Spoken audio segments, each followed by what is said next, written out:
په افغانستان کې یو غټه ستونزه چې پښتانه یا افغانان ورسره مخامخ دي هغه د ماشومانو اصلاح ده. زه پوهېږم چې تاسې خپل ماشومان بار بار وهئ خو بیا هم اصلاح نه دي، شوخ دي. او زه په دې هم پوهېږم چې تاسې د ماشومانو د اصلاح لپاره وهل یوه ښه لاره بولئ، خو نوره نړۍ وهل د ماشومانو د اصلاح لپاره یوه ښه لاره نه بولي، بلکې هغوی نور تکتیکونه او لارې لري.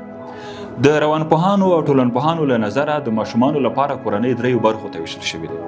لومړۍ برخه کورنۍ ډیموکراتیک کورنۍ دي. دا هغه کورنۍ دي چې خپل ماشومان خپل سرې پرېږدي.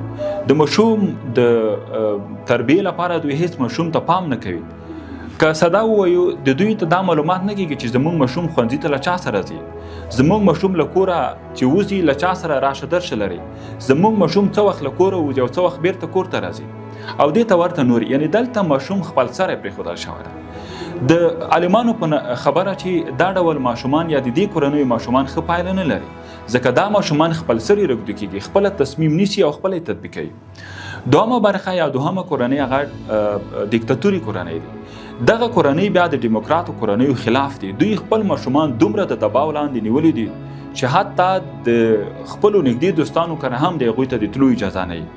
او په دې کورنیو کې ماشوم په ځینو کوچنیو غلطیو باندې سخت مجازات کیږي، سخت رواني او بدني مجازات ورکول کیږي. مثلا که همدغه ماشوم په دې ډول کورنیو کې یوه کوچنۍ غلطي کوي، په ناپامۍ سره یوه پیاله اړوي، خو د کورنۍ نورو غړو لخوا هغه سپکېږي، رټېږي او ان تر دې پورې چې وهل کېږي. د علماو په نظر دا ډول کورنیو ماشومان هم ښه پایله نه لري، ځکه دا ډول ماشومان سخت بې جرأته او داسې چې تصمیم نه نیونکي روږدي کېږي. د دې ډول کورنیو ماشومان هم ښه پایله نه لري. درېیمه برخه کورنۍ هغه محتلطې کورنۍ دي. د علماو په نظر دغه کورنۍ د ډیموکراتو او دیکتاتورو کورنیو ترمنځ دي. دوی د خپلو ماشومانو د اصلاح لپاره هم تشویق په برخه کې کار کوي او هم ځینې وختونه که چیرې ستونزې ته مشکل ته په کتو وهي هم، خو داسې ځایونو ته وهل چې هغه جانبي عوارض ونه لري. دوی خپل ماشومان نه ډیر دباو کوي، نه یې ډیر راټي او نه یې ډیر وهي او ترڅنګ یې نه ډیر آزاد پرېږدي، درمیانه حالت کې وي.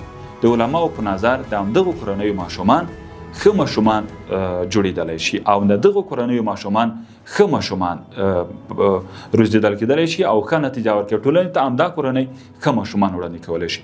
نو تاسې اوس د ماشومانو اصلاح لپاره یوه لاره زده کړه، ما یې ډېر وهئ او ما یې ډېر دباو کوئ، بلکې درمیانه یا منځلري ورسره اختیار کوئ.